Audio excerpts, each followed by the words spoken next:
Hi learners, welcome to iPlus Training Solutions. ഞാൻ ഭവിഷ. Kerala set ഹിസ്റ്ററിയുടെ examination ഒക്കെ കഴിഞ്ഞു. അപ്പോൾ റിസൾട്ട് ഒക്കെ വന്നിട്ടുണ്ട് അല്ലേ? അപ്പോൾ എന്തായാലും നല്ല റിസൾട്ട് തന്നെ എല്ലാവർക്കും ഉണ്ടായിട്ടുണ്ടാവും എന്ന് ഞാൻ വിശ്വസിക്കുന്നു. അപ്പോൾ നമ്മുടെ ലൈവ് ക്ലാസ് ഒക്കെ നമ്മൾ നടത്തിയിട്ടുണ്ടായിരുന്നു. അതൊക്കെ ഹെൽപ്ഫുൾ ആയിട്ടുണ്ടാവും എന്നാണ് എൻ്റെ പ്രതീക്ഷ. കുറച്ച് ടഫ് ആയിരുന്നു നമ്മുടെ എക്സാം. എന്നാലും നമ്മുടെ കോഴ്സിൽ പറഞ്ഞിട്ടുള്ള പോയിന്റ്സും നമ്മുടെ ലൈവിൽ ഡിസ്കസ് ചെയ്തിട്ടുള്ള പോയിന്റ്സും എല്ലാം തന്നെ നമുക്ക് എഫക്റ്റീവ് ആയിട്ടുണ്ടായിരിക്കും അല്ലേ? ഓക്കെ, അപ്പോൾ ഓരോ ബാച്ച് ഓരോ എക്സാം കഴിയുന്തോറും ഓരോ സൈക്കിൾ കഴിയുന്തോറും നമുക്ക് എക്സാമിന്റെ ഒരു ഡെൻസിറ്റി കൂടി വരികയാണ് അല്ലേ? അപ്പോൾ അതിനനുസരിച്ചുള്ള രീതിയിൽ നിങ്ങൾ എല്ലാവരും നിങ്ങളുടെ പഠന നിലവാരം ഉയർത്താനായിട്ട് ശ്രദ്ധിക്കുക. നല്ല രീതിക്ക് പഠിച്ച് പാസ്സായി നല്ല മാർക്കോട് കൂടി തന്നെ പാസ്സാവാനായിട്ട് എല്ലാവർക്കും കഴിയട്ടെ എന്ന് ഞാൻ ആശംസിക്കുകയാണ്. വിജയികൾക്ക് എല്ലാവർക്കും എൻ്റെ ഹൃദയം നിറഞ്ഞ ആശംസകൾ. അപ്പൊ നമ്മൾ ഇന്ന് എടുത്തിട്ടുള്ളത് ഇപ്പോ റീസെന്റ് കഴിഞ്ഞിട്ടുള്ള 2026 ഫെബ്രുവരിയിൽ കഴിഞ്ഞിട്ടുണ്ടായിരുന്ന കേരള സെറ്റ് എക്സാമിനേഷന്റെ ഹിസ്റ്ററി പേപ്പർ 2 ഹിസ്റ്ററിയുടെ എക്സാമിനേഷന്റെ നമ്മൾ PYQ ആണ് നമ്മൾ ഡിസ്കസ് ചെയ്യാനായിട്ട് എടുത്തിട്ടുള്ളത്. അപ്പൊ നമ്മൾ ഇന്ന് ഡിസ്കസ് ചെയ്യുന്നത് 5 ക്വസ്റ്റ്യൻസ് ആണ്. ഈ 5 ക്വസ്റ്റ്യൻസ് മാത്രമല്ല അതും അതിന്റെ ആൻസറും വിത്ത് എക്സ്പ്ലനേഷൻ ആയിട്ടാണ് ഞാൻ ഇന്ന് വന്നിട്ടുള്ളത്. അപ്പൊ എല്ലാവർക്കും ഒരിക്കൽ കൂടി iPlusന്റെ ഈ ഒരു പുതിയ ക്ലാസ്സിലേക്ക് എല്ലാവർക്കും സ്വാഗതം. അപ്പൊ നമുക്ക് ഇന്നത്തെ ഡിസ്കഷൻ സ്റ്റാർട്ട് ചെയ്താലോ? Okay, let's start. നമ്മുടെ ഇന്നത്തെ first question, dash were otherwise known as quartzite man. Simple ആയിട്ടുള്ള ഒരു ചോദ്യമാണ്. ക്വാർട്സൈറ്റ് മാൻ എന്നറിയപ്പെടുന്നത് ആരാണ്, അല്ലെങ്കിൽ ഏത് കാലഘട്ടത്തിലത്തെ മനുഷ്യനെയാണ് ക്വാർട്സൈറ്റ് മെൻ എന്നറിയപ്പെടുന്നത്? Mesolithic men, chalcolithic men, palaeolithic men, neolithic men? ഏതായിരിക്കും ആൻസർ വരുന്നത്? Yes, option C palaeolithic men എന്നുള്ളതാണ് നമ്മുടെ ശരിയായിട്ടുള്ള ആൻസർ വരുന്നത് അല്ലെ. പാലിയോലിത്തിക് മനുഷ്യനാണ് ക്വാർട്സൈറ്റ് മെൻ എന്നറിയപ്പെടുന്നത്. അപ്പൊ എന്തുകൊണ്ടാണ് ഈ പാലിയോലിത്തിക് മെന്നിനെ ക്വാർട്സൈറ്റ് മെൻ എന്ന് വിശേഷിപ്പിക്കുന്നത് എന്ന് നമുക്ക് നോക്കാം. ഇന്ത്യയിലെ ഈ പാലിയോലിത്തിക് പീപ്പിളിനെയാണ് ക്വാർട്സൈറ്റ് മെൻ എന്ന് പലപ്പോഴും വിശേഷിപ്പിക്കാറുള്ളത്. അപ്പൊ അതിന്റെ കാരണം എന്ന് പറയുന്നത് അവര് ധാരാളമായിട്ട് യൂസ് ചെയ്തിട്ടുണ്ട്, പ്രിഡോമിനന്റ്ലി യൂസ് ചെയ്തിട്ടുണ്ടായിരുന്നത് ഏതായിരുന്നു?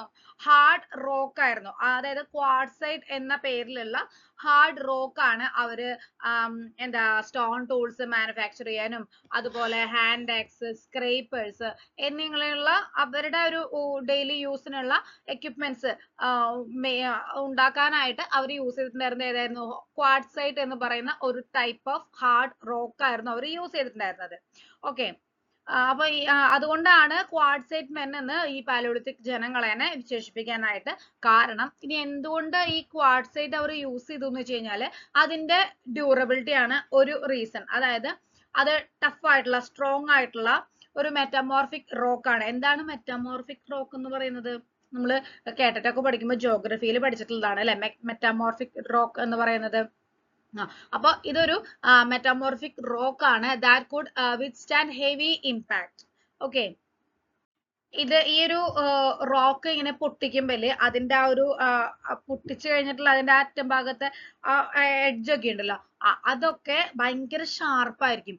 അപ്പൊ അത് ഹണ്ടിങ്ങിനും സ്കിന്നൊക്കെ ഇങ്ങനെ പീൽ ചെയ്തെടുക്കാനും ഒക്കെ ഇതിലും ഹെൽപ്ഫുൾ ആണ്. അപ്പൊ അതുകൊണ്ട് ഇവര് പ്രിഡോമിനന്റ്ലി അതായത് ധാരാളമായിട്ട് യൂസ് ചെയ്തിട്ടുണ്ടായിരുന്നത് ഈ ഒരു ടൈപ്പ് ഓഫ് റോക്ക് ആണ്, ഹാർഡ് റോക്ക് ആണ്, that is quartzite.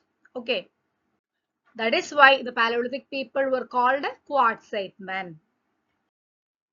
Next question, the two main systems of indigo cultivation that prevailed in colonial India.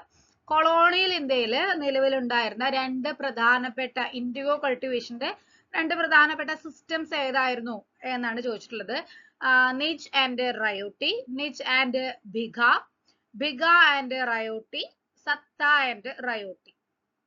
Okay, 4 options ഉണ്ട്. ഇതിൽ ഏതാണ് ടു മെയിൻ സിസ്റ്റംസ് ആണ് ചോദിച്ചത് കേട്ടോ. ഇൻഡിഗോ കൾട്ടിവേഷനിൽ ഉള്ള മെയിൻ സിസ്റ്റംസ് ഏതാണെന്നാണ് ചോദിച്ചിട്ടുള്ളത്. യെസ്, ആൻസർ വരുന്നത് ഏതാണ്? ഓപ്ഷൻ എ ആണ് ആൻസർ വരുന്നത്. നിച്ച് ആൻഡ് റയോട്ടി എന്നുള്ളതാണ് ശരിയായിട്ടുള്ള ആൻസർ വരുന്നത്. അപ്പൊ ഈ ഇൻഡിഗോ കൾട്ടിവേഷൻ ബ്രിട്ടീഷുകാർ ഭയങ്കരമായിട്ട് പ്രോത്സാഹിപ്പിച്ചിട്ടുണ്ടായിരുന്നു. എന്തിനായിരുന്നു വെച്ച് കഴിഞ്ഞാല്, അതായത് ഇന്ത്യയിലെ ഇൻഡിഗോ കൾട്ടിവേഷൻ ബ്രിട്ടീഷുകാർ നല്ലോണം പ്രോത്സാഹിപ്പിച്ചിട്ടുണ്ടായിരുന്നു. കാരണം എന്താ വെച്ച് കഴിഞ്ഞാല് അവർക്ക് യൂറോപ്പില് അവരുടെ ടെക്സ്റ്റൈൽ ഇൻഡസ്ട്രി ഉണ്ടല്ലോ, അപ്പൊ അതിന് ആവശ്യമായിട്ടുള്ള ഇൻഡിഗോ, അതായത് അതിനെ ഡൈ ചെയ്യാൻ വേണ്ടി കളർ ചെയ്യാൻ വേണ്ടിയിട്ടുള്ള ഇൻഡിഗോ കൾട്ടിവേറ്റ് ചെയ്യാനുള്ള ഒരു സെന്റർ ആയിട്ടാണ് ഇവര് ഇന്ത്യനെ കണ്ടിട്ടുണ്ടായിരുന്നത്. സോ ആ കാലഘട്ടത്തില് ഇന്ത്യയില് ഇവര് പ്രോത്സാഹിപ്പിച്ചിട്ടുണ്ടായിരുന്ന അല്ലെങ്കിൽ പ്രൊമോട്ട് ചെയ്തിട്ടുണ്ടായിരുന്ന രണ്ട് പ്രധാനപ്പെട്ട സിസ്റ്റം ഓഫ് ഇൻഡിഗോ കൾട്ടിവേഷൻ ആണ് നിച്ച് ആൻഡ് റയോട്ടി എന്ന് പറയുന്നത്. അതിൽ ഈ നിച്ച് കൃഷി അല്ലെങ്കിൽ നിച്ച് കൾട്ടിവേഷൻ എന്ന് പറയുന്നത് എന്താ വെച്ച് കഴിഞ്ഞാല് ഈ ഒരു സിസ്റ്റത്തില് പ്ലാന്റർ തന്റെ നേരിട്ടുള്ള കൺട്രോളിലുള്ള ഭൂമിയിലാണ് എന്താ ഈ ഇൻഡിഗോ കൾട്ടിവേറ്റ് ചെയ്യുന്നത്. ഓക്കെ, നിച്ച് കൾട്ടിവേഷൻ എന്ന് പറഞ്ഞു കഴിഞ്ഞാൽ എന്താണ്, ഈ പ്ലാന്റർ ഉണ്ടല്ലോ, അദ്ദേഹത്തിന്റെ കയ്യിലുള്ള പ്രോപ്പർട്ടിയിൽ അല്ലെങ്കിൽ ആ ഒരു ലാൻഡിൽ, തന്റെ നേരിട്ടുള്ള കൺട്രോളിലുള്ള ലാൻഡിൽ ഇൻഡിഗോ കൾട്ടിവേറ്റ് ചെയ്യുന്നു. ഓക്കെ, ഈ നിച്ച് കൾട്ടിവേഷനില് ലാൻഡിന്റെ ഓണർഷിപ്പ് എന്ന് പറയുന്നത് ആർക്കായിരിക്കും? എന്നാലോ പ്ലാന്റർ സ്വന്തമായിട്ട് ഭൂമി വാങ്ങും, അതല്ലെങ്കിൽ ജമീന്ദാറിൽ നിന്നൊക്കെ റെന്റിന് എടുക്കുകയാണ് ചെയ്യുന്നത്. എന്തായാലും പ്ലാന്റർ അദ്ദേഹത്തിന്റെ ഡയറക്റ്റ് കൺട്രോൾ ആയിരിക്കും ആ കൾട്ടിവേഷനിൽ, അദ്ദേഹത്തിന്റെ ഡയറക്റ്റ് കൺട്രോൾ ആയിരിക്കും ഈ ഒരു നിച്ച് കൾട്ടിവേഷനിൽ ഉണ്ടായിരിക്കുക. ദെൻ ഇവിടത്തെ ലേബർ എന്ന് പറയുന്നത് കൂലിത്തൊഴിലാളികളെ ഉപയോഗിച്ചിട്ടാണ് ഇവിടെ കൃഷി നടത്തിയിട്ടുണ്ടായിരുന്നത്. ഓക്കെ, ഇനി ഈ റയോട്ടി സിസ്റ്റം എന്ന് പറയുന്നത് എന്താണ്? റയോട്ടി സിസ്റ്റം എന്ന് പറഞ്ഞു കഴിഞ്ഞാല് പ്ലാന്റർമാര് കർഷകരെ കൊണ്ട് ഒരു കരാറിൽ ഒപ്പുവെപ്പിക്കും. ഓക്കെ, ഇപ്പൊ പ്ലാന്റർമാരുണ്ടായിരിക്കും, അവിടെ കർഷകന്മാര്, രണ്ടുപേർക്കും റോൾ ഉണ്ട് അവിടെ. ഈ പ്ലാന്റർമാര് കർഷകരെ കൊണ്ട്, അതായത് കർഷകരെയാണ് ഈ റയോട്ട് എന്ന് പറയുന്നത്. നമ്മൾ ഈ റയോട്ട് വാര് സിസ്റ്റം ഒക്കെ പഠിച്ചിട്ടില്ലേ? ആ ഒരു സെയിം റയോട്ട് തന്നെ. അപ്പൊ ആ റയോട്ട്സിനെ കൊണ്ട്, അതായത് കർഷകരെ കൊണ്ട് ഒരു കരാറില്, ഒരു സട്ട എന്നാണ് പറയാ. ഓക്കെ, അതില് ഒപ്പുവെപ്പിക്കും. എന്നിട്ട് ഈ കരാറിൽ ഒപ്പിടുന്ന കർഷകർക്ക് വളരെ കുറഞ്ഞ പലിശ നിരക്കിൽ പ്ലാന്റർമാരെ മുൻകൂട്ടി ഇങ്ങനെ പണം നൽകും. ഒരു കണ്ടീഷൻ ഉണ്ടായിരുന്നു ഇങ്ങനെ പണം നൽകുന്നതിനൊക്കെ ആയിട്ട്. അതായത് കർഷകൻ തന്റെ ഭൂമിയിൽ കുറഞ്ഞത് ഒരു 25% ഈ ഒരു ഇൻഡിഗോ മാത്രമായിട്ട് കൾട്ടിവേറ്റ് ചെയ്യണം. പിന്നെ അതിന്റെ ഒരു ഹാർവെസ്റ്റിങ്ങിന് ശേഷം പിന്നെയും ഈ കുറഞ്ഞ പലിശ നിരക്കിൽ പിന്നെയും പണം ഇവർക്ക് ഈ കർഷകർക്ക് കൊടുക്കുകയാണ് ചെയ്യുന്നത് പ്ലാന്റർമാര്. അപ്പൊ എന്താ, കുറഞ്ഞ പലിശക്കല്ലേ കിട്ടുന്നത് പണം, ഇങ്ങനെ ഓരോ ആവശ്യങ്ങൾക്കുള്ള പണം കുറഞ്ഞ പലിശക്കല്ലേ കിട്ടണേ. അത് കാരണം ഇവര് പിന്നെയും ഈ ഒരു കരാറിൽ തന്നെ കർഷകർ ഒപ്പിടും. അപ്പൊ ഇൻഡിഗോ മാത്രം അവിടെ കൃഷി ചെയ്യേണ്ട ഒരു സാഹചര്യമാണ് ഉണ്ടാവുന്നത്. ബാക്കിയൊന്നും ഒരു കൃഷിഭൂമിയുടെ 25% മിനിമം ആണ് പറയുന്നത് കേട്ടോ. 25% ഇൻഡിഗോ കൃഷി ചെയ്യണം. അതിന് കൂടുതലായാലും കുഴപ്പമില്ല. പക്ഷെ ഇൻഡിഗോ മാത്രം എങ്ങനെ കൃഷി ചെയ്ത് കഴിഞ്ഞാലുള്ള ഒരു പ്രശ്നം എന്താണ്? നമുക്ക് വേണ്ട ഫുഡ് ക്രോപ്സ് ഒന്നും കൃഷി ചെയ്യാനായിട്ട് അധികം പറ്റില്ല അല്ലെ. ഇൻഡിഗോ എന്ന് പറഞ്ഞു കഴിഞ്ഞാൽ അതുകൊണ്ട് നമുക്ക് വിഷമം മാറില്ലല്ലോ അല്ലെ. അപ്പൊ അങ്ങനെ ഈ ഒരു എന്താ ടൈപ്പ് ഓഫ് സിസ്റ്റം ഒക്കെയാണ് ഈ ഇൻഡിഗോ റിവോൾട്ടിലേക്കൊക്കെ പിന്നീട് നയിച്ചിട്ടുണ്ടായിരുന്നത് കേട്ടോ. ഓക്കെ, ഇൻഡിഗോ റിവോൾട്ടിനെ കുറിച്ചിട്ടൊക്കെ നിങ്ങൾ പഠിച്ചിട്ടില്ലേ? യെസ്. അപ്പൊ നമുക്ക് അടുത്ത ക്വസ്റ്റ്യൻ നോക്കാം. Next question, Rani Avanti Bhai Lodhi of Ramgarh led an army against the British during 1857 revolt at a dash. അപ്പോ നമ്മൾ എപ്പോഴും 1857 റിവോൾട്ട് പഠിക്കുമ്പോൾ എപ്പോഴും പറയുന്നതാണ് ഓരോ സെക്ഷനിൽ നിന്നുള്ള, അതായത് ഇതിനൊരൊറ്റ മെയിൻ ലീഡർ ആയിട്ട് ബാക്കി എല്ലാവരും അദ്ദേഹത്തിന്റെ പിന്നിലാണ് ഇതിരുന്ന് സമരം ചെയ്യുക. ആ ഒരു ടൈപ്പ് ഓഫ് സ്ട്രക്ചർ ആയിരുന്നില്ല 1857 റിവോൾട്ടിൽ. ഓരോ ഭാഗത്തു നിന്ന് ഓരോ ലീഡേഴ്സ് അങ്ങനെയായിരുന്നു അല്ലെ. അപ്പൊ നമ്മൾ ഓരോ ഭാഗത്തു നിന്നുള്ള പ്രധാന ലീഡേഴ്സിന്റെ പേരൊക്കെ പഠിച്ചിരിക്കണം എന്നുള്ളത് ഞാൻ എപ്പോഴും ക്ലാസ്സിൽ പറയുന്നതാണ്. സെറ്റിനും കേട്ടറ്റിനും ഒക്കെ ഇമ്പോർട്ടന്റ് ആയിട്ടുള്ള ഒരു ടൈപ്പ് ഓഫ് ക്വസ്റ്റ്യൻ ആണ് ഇത്. മാച്ച് ദ ഫോളോയിങ് ആയിട്ടും അല്ലെങ്കിൽ ഇതുപോലെ ഇൻഡിവിജ്വൽ ആയിട്ടും ഒക്കെ ചോദിക്കാറുണ്ട്. അപ്പം Rani Avantibai Lodhi of Ramgarh led an army against British during 1857 revolt. എവിടെ നിന്നാണ് ചോദിച്ചിട്ടുള്ളത്? ജയ്പൂർ, മണ്ഡ്ല, റോഹ്ലിഗന്ധ്, മാൽവ. ഏതാണ് ആൻസർ വരിക? യെസ്, നമ്മുടെ ശരിയായിട്ടുള്ള ആൻസർ വരുന്നത് ഏതാണ്? ഓപ്ഷൻ ബി, മണ്ഡ്ല എന്നുള്ളതാണ് നമ്മുടെ ശരിയായിട്ടുള്ള ആൻസർ വരുന്നത്. 1857 റിവോൾട്ടിൽ ഞാൻ നേരത്തെ പറഞ്ഞ പോലെ ഏറ്റവും ഇമ്പോർട്ടന്റ് ആയിട്ട് നടന്നിട്ടുള്ള ഒരു ഹിസ്റ്റോറിക്കലി ഭയങ്കര സിഗ്നിഫിക്കന്റ് ആയിട്ട് നടന്നിട്ടുണ്ടായിരുന്ന ഒരു റിവോൾട്ട് ആയിരുന്നു 1857 revolt. That is our first war of independence. അങ്ങനെയാണല്ലേ നാഷണലിസ്റ്റ് ഹിസ്റ്റോറിയൻസ് വിശേഷിപ്പിക്കുന്നത്. ബ്രിട്ടീഷുകാർ എന്താ പറയുന്നത്? സിപ്പായി മ്യൂട്ടണി, ശിപ്പായി ലഹള, അങ്ങനെയാണല്ലേ ബ്രിട്ടീഷുകാർ വിശേഷിപ്പിക്കുക ഈ ഒരു 1857 റിവോൾട്ടിനെ. ഓക്കെ, അപ്പൊ ഈ ഒരു റിവോൾട്ടിൽ ഓരോ ഭാഗത്തു നിന്നും ഓരോരുത്തരാണ് ലീഡ് ചെയ്തിട്ടുണ്ടായിരുന്നത്. അങ്ങനെ മണ്ഡ്ലയിൽ നിന്നുള്ള നേതാവ് ആരായിരുന്നു? Rani Avantibai Lodhi of Ramgarh. Okay, led an army against the British during the 1857 revolt. ഈ റാണി അവന്തിഭായ് ലോധി റാംഗറിലെ, അതായത് ഇന്നത്തെ മധ്യപ്രദേശ് ഉണ്ട്, ഈ മധ്യപ്രദേശിലത്തെ റാംഗറിലെ ക്വീൻ ആയിരുന്നു. അതെ, ക്വീൻ എന്ന് പറഞ്ഞു കഴിഞ്ഞാൽ അറിയാലോ, മഹാറാണി ആയിരുന്നു. അവരുടെ ഒരു ഹസ്ബൻഡിന്റെ മരണശേഷം, ഹസ്ബൻഡിന്റെ പേര് വിക്രമാദിത്യ സിംഗ് എന്നായിരുന്നു. ആ വിക്രമാദിത്യ സിംഗിന്റെ മരണശേഷം ബ്രിട്ടീഷുകാര് ഈ ഒരു റാംഗഡ് പിടിച്ചെടുക്കാൻ ശ്രമിച്ചപ്പോഴാണ് ഇവര് ഒരു 4000 സൈനികരടങ്ങുന്ന ഒരു ടീമിനെ അവർ രൂപീകരിച്ചിട്ട് ബ്രിട്ടീഷുകാർക്കെതിരെ പോരാടുന്നത്. ഓക്കെ, ഇവര് ബ്രിട്ടീഷുകാരെന്നെ ഡിഫീറ്റ് ചെയ്യുന്നുണ്ട് കേട്ടോ. അതായത് ഇവരുടെ ഒരു ടീം, അതായത് ഘാരി, ബാറ്റിൽ ഓഫ് ഘാരി എന്നാണ് ആ ഒരു യുദ്ധം അറിയപ്പെടുന്നത്, ബാറ്റിൽ ഓഫ് ഘാരി. അപ്പോ ഇത് എവിടെ വെച്ചിട്ടായിരുന്നു? മണ്ഡലയ്ക്ക് സമീപത്തുള്ള ഘേരിയിൽ വെച്ചിട്ടാണ് ഈ യുദ്ധം നടക്കുന്നത്. ഈ ഒരു യുദ്ധത്തില് ബ്രിട്ടീഷ് സൈന്യത്തിന് ഈ റാണിയുടെ നേതൃത്വത്തിലുള്ള സൈന്യം പരാജയപ്പെടുത്തുന്ന ഒരു സിറ്റുവേഷൻ ഉണ്ടായിട്ടുണ്ടായിരുന്നു. എന്നാൽ പിന്നീട് കുറച്ചും കൂടി കൂടുതൽ ബ്രിട്ടീഷ് സൈന്യം വന്നപ്പോ ഈ ബ്രിട്ടീഷ് സൈന്യത്തിന്റെ കയ്യിൽ പെട്ട് മരിക്കാതിരിക്കാനായിട്ട് അവര് സ്വന്തം വാളുകൊണ്ട് മരിക്കുകയാണ് ചെയ്യുന്നത്. സ്വന്തം വാളുകൊണ്ട് കുത്തി മരിക്കോ അങ്ങനെ എന്തോ ആണ്, അങ്ങനെ സ്വന്തമായിട്ട് മരിക്കുകയാണ് ചെയ്യുന്നത്. മറ്റ് നേതാക്കള്, പ്രധാനപ്പെട്ട ആൾക്കാർ പറയുകയാണെങ്കിൽ റാണി ലക്ഷ്മിഭായ് എവിടെ നിന്നായിരുന്നു? ഝാൻസിയിലെ ലീഡർ ആയിരുന്നു അല്ലെ, റാണി ലക്ഷ്മിഭായ്. ദെൻ ബീഹാറിലെ കൺവർ സിംഗ്, ബീഹാറിലായിരുന്നു കൺവർ സിംഗ്. ദെൻ ബീഗം ഹസ്രത് മഹൽ, ലക്നൌവിൽ നിന്നുള്ള ലീഡർ ആയിരുന്നു ബീഗം ഹസ്രത് മഹൽ. ബറേലിയിൽ നിന്നുള്ള ലീഡർ ആരായിരുന്നു? ഖാൻ ബഹദൂർ ഖാൻ. വളരെ റിപ്പീറ്റഡ് ആയിട്ട് ചോദിക്കുന്ന ഒരു ഏരിയ, ആ ഒരു ക്വസ്റ്റ്യൻ ആണ്. ബറേലിയിൽ നിന്ന് 1857 റിവോൾട്ടില് ബറേലിയിൽ നിന്ന് ലീഡ് ചെയ്തിട്ടുണ്ടായിരുന്നത് ആരായിരുന്നു? ഖാൻ ബഹദൂർ ഖാൻ ആണ്. ദെൻ നാനാ സാഹിബ് എവിടെ നിന്നായിരുന്നു? കാൺപൂരിൽ നിന്നായിരുന്നു ലീഡ് ചെയ്തിട്ടുണ്ടായിരുന്നത്. ഓക്കെ, ഫോർത്ത് ക്വസ്റ്റ്യൻ ആണ്. The first state to be annexed by the policy of doctrine of lapse in British India. British ഇന്ത്യയിൽ ഡോക്ട്രിൻ ഓഫ് ലാപ്സ് പോളിസിയുടെ ഭാഗമായിട്ട് അനക്സ് ചെയ്തിട്ടുണ്ടായിരുന്ന, പിടിച്ചെടുത്തിട്ടുണ്ടായിരുന്ന ആദ്യത്തെ സ്റ്റേറ്റ് ഏതാണ് എന്നാണ് ചോദ്യം. സത്താറ, നാഗ്പൂർ, അവധ്, ഝാൻസി. 4 ഓപ്ഷൻസ് ആണ് നമുക്ക് നൽകിയിട്ടുള്ളത്. ഇതിൽ ഏത് സ്റ്റേറ്റ് ആണ് ആദ്യം ഡോക്ട്രിൻ ഓഫ് ലാപ്സിന്റെ ഭാഗമായിട്ട്, പോളിസിയുടെ ഭാഗമായിട്ട് ആദ്യമായിട്ട് അനക്സ് ചെയ്തിട്ടുണ്ടായിരുന്നത് ഏതാണ്? നമ്മുടെ ക്ലാസ്സിലും നമ്മുടെ ലൈവിലും ഒക്കെ പറഞ്ഞിട്ടുണ്ടായിരുന്നു തോന്നുന്നു. അപ്പൊ നമുക്ക് നോക്കാം. സത്താറ, നാഗ്പൂർ, അവധ്, ഝാൻസി. 4 ഓപ്ഷൻസ് നമുക്ക് ഉണ്ട്, നോക്കാം. ഓപ്ഷൻ എ സത്താറയാണ് നമ്മുടെ ശരിയായിട്ടുള്ള ആൻസർ വരുന്നത്. Option A Satara. അപ്പൊ എന്താണ് ഈ ഡോക്ട്രിൻ ഓഫ് ലാപ്സ് എന്ന് പറയുന്നത്? ഡോക്ട്രിൻ ഓഫ് ലാപ്സ് എന്ന് പറയുന്നത് ദത്താവകാശ നിരോധന നിയമം. ആരാണ് ഇംപ്ലിമെന്റ് ചെയ്തിട്ടുണ്ടായിരുന്നത് doctrine of lapse? 1848 Lord Dalhousie പ്രഭു ആണ് ഇൻട്രൊഡ്യൂസ് ചെയ്തിട്ടുണ്ടായിരുന്നത് ഈ ഡോക്ട്രിൻ ഓഫ് ലാപ്സ്. എന്താണ് ഈ സംഭവം? അതായത് ഒരു ഭരണാധികാരി, ഒരു നാട്ടുരാജാവ്, അദ്ദേഹത്തിന്റെ ബ്ലഡ് റിലേഷനിലുള്ള ഒരു അനന്തരാവകാശി, ഒരു മകൻ തന്നെ വേണം കേട്ടോ, മകൻ ഇല്ലാതെ മരിക്കുകയാണെന്നുണ്ടെങ്കിൽ ആ ഒരു സ്റ്റേറ്റ് ബ്രിട്ടീഷ് ടെറിട്ടറിയോട് കൂട്ടിച്ചേർക്കാം. അതാണ് ഈ ഡോക്ട്രിൻ ഓഫ് ലാപ്സ് എന്ന് പറയുന്നത്.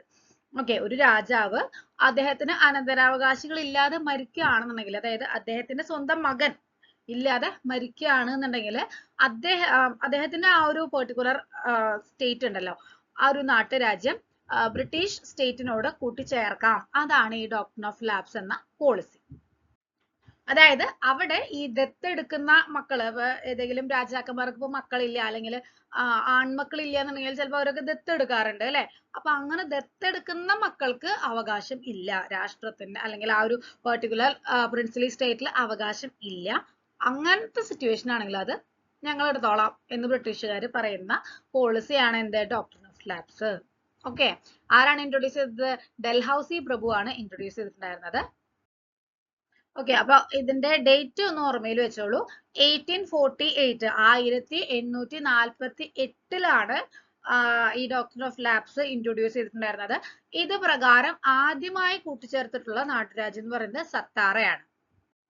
ഈ സത്താറയ്ക്ക് ശേഷം ജയ്പൂർ, സബൽപൂർ 1848-ലാണ്, 49-ലൊക്കെയാണ് ജയ്പൂർ, സബൽപൂർ ഒക്കെ ഈ ഒരു നിയമത്തിന്റെ ഭാഗമായിട്ട് ബ്രിട്ടീഷുകാർ അനക്സ് ചെയ്യുന്നത്. ദെൻ ഉദയ്പൂർ 1852-ലാണ് ഉദയ്പൂർ അനക്സ് ചെയ്യുന്നത്. ഝാൻസി 1853-ലാണ് ഝാൻസി അനക്സ് ചെയ്യുന്നത്. ദെൻ നാഗ്പൂർ 1854-ലാണ് നാഗ്പൂർ അനക്സ് ചെയ്യുന്നത്. അപ്പൊ ഇങ്ങനെയുള്ള കുറച്ചധികം രാജ്യങ്ങൾ കൂടി ബ്രിട്ടീഷ് ടെറിട്ടറിയുടെ ഭാഗമായിട്ട് മാറുന്നുണ്ട് as per the doctor of labs policy. Okay, പിന്നെ അവധ് എന്ന് പറയുന്ന ഒരു സ്റ്റേറ്റ് കൂടി ബ്രിട്ടീഷുകാർ അനക്സ് ചെയ്യുന്നുണ്ട്. അത് ശരിക്കും ഈ ഡോക്ടർ ഓഫ് ലാബ്സ് വഴിയല്ല, അത് എന്താ മിസ് ഗവർണൻസ് ആരോപിച്ചിട്ടാണ്. അതായത് ഭരണവർഗം ശരിക്കും ഭരിക്കുന്നില്ല അങ്ങനെയൊക്കെ പറഞ്ഞിട്ടാണ് അവധ് അനക്സ് ചെയ്യുന്നത് കേട്ടോ. ദെൻ ഈ ഡോക്ടർ ഓഫ് ലാബ്സ് പോലെ തന്നെ ഈ സമയത്ത് ഇറങ്ങിയിട്ടുണ്ടായിരുന്ന മറ്റൊരു നിയമം അല്ലെങ്കിൽ മറ്റൊരു പോളിസി ആയിരുന്നു സബ്സിഡറി അലയൻസ് എന്ന് പറയുന്നത്, സൈനിക സഹായ വ്യവസ്ഥ. അത് ഇൻട്രൊഡ്യൂസ് ചെയ്തത് ലോർഡ് വെല്ലസ്ലിയാണ്. വെല്ലസ്ലി പ്രഭുവാണ് സൈനിക സഹായ വ്യവസ്ഥ, സബ്സിഡറി അലയൻസ് കൊണ്ടുവന്നിട്ടുണ്ടായിരുന്നത് കേട്ടോ. Next question, ryotwari system was associated with dash. Ryotwari സമ്പ്രദായം ആരുമായിട്ട് ബന്ധപ്പെട്ടിട്ടാണ് ഇരിക്കുന്നത്? Alexander Read and Thomas Munro, Alexander Read and Holt Mackenzie and Thomas Munro, Charles Cornwallis and Thomas Munro. ഏതാണ് ശരിയായിട്ടുള്ള ആൻസർ വരുന്നത്? Ryotwari system. Option A Alexander Read and Thomas Munro, ഇതാണ് നമ്മുടെ ശരിയായിട്ടുള്ള ആൻസർ വരുന്നത്. അപ്പോ എന്താണ് ഈ റൈറ്റ്വാരി സെറ്റിൽമെന്റ് എന്ന് പറയുന്നത്, അല്ലെങ്കിൽ റൈറ്റ്വാരി സിസ്റ്റം എന്ന് പറയുന്നത് എന്താണ്? അതായത് ബ്രിട്ടീഷുകാര് നമ്മുടെ ഇന്ത്യയില് കൊമേഴ്ഷ്യലൈസേഷൻ ഓഫ് അഗ്രികൾച്ചർ, അതായത് കൃഷിയുടെ വാണിജ്യവൽക്കരണം എന്നുള്ള പുതിയൊരു സെക്ഷൻ കൊണ്ടുവന്നിട്ടുണ്ടായിരുന്നു അല്ലെ.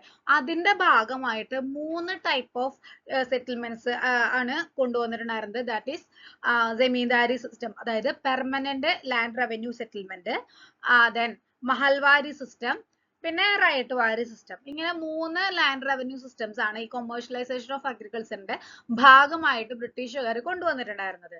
ഓക്കെ, അപ്പൊ അതായത് ഓരോന്നും ഓരോ സെക്ഷനിലൊക്കെ ആയിട്ടാണ് കൊണ്ടുവന്നിട്ടുണ്ടായിരുന്നത്. പെർമനന്റ് സെറ്റിൽമെന്റ് ഇന്ത്യയുടെ ഒരു ഭാഗത്ത്, മഹൽവാരി സെറ്റിൽമെന്റ് ഇന്ത്യയുടെ മറ്റൊരു ഭാഗത്ത്, റൈറ്റ്വാരി മറ്റൊരു ഭാഗത്ത്, അങ്ങനെയായിട്ടാണ് ഈ 3 സിസ്റ്റംസും ഇവിടെ ഇംപ്ലിമെന്റ് ചെയ്തിട്ടുണ്ടായിരുന്നത്. പെർമനന്റ് സെറ്റിൽമെന്റ് അല്ലെങ്കിൽ ശാശ്വത ഭൂനികുതി വ്യവസ്ഥ, അതും അല്ലെങ്കിൽ ജമീന്ദാരി സിസ്റ്റം എന്നും അറിയപ്പെടും. അത് ഇൻട്രൊഡ്യൂസ് ചെയ്തിട്ടുണ്ടായിരുന്നത് കോൺവാലിസ് പ്രഭുവാണ്, ലോർഡ് കോൺവാലിസ് ആയിരുന്നു.